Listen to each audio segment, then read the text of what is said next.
morning. My name is Dan Lepasha, and I'm one of the managing partners with Learning Technologies. I've been working with Columbia Business School since our first program nearly 6 years ago. I've got a unique background that mixes both academics and business. I used to teach in a university environment, but for the past 20 years I've been working with businesses like Morgan Stanley, Bank of America, American Express, Sony Ericsson, both nationally and internationally as well. Two of the things I bring to the table over these next 2 days that I think are particularly relevant.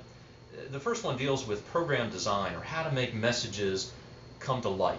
And what that means to you is that next week throughout orientation, that is exactly what you will be doing, is how do we make these messages come to life for the incoming students. And that includes communicating the Columbia Business School culture. So that's going to be one of my focal points for the next 2 days.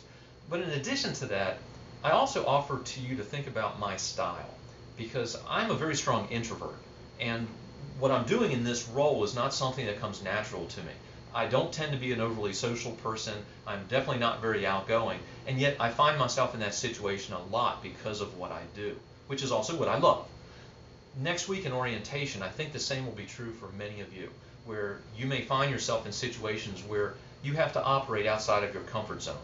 And what we really want to help you find over these next 2 days are ways of doing that where you can be effective, which also means being authentic.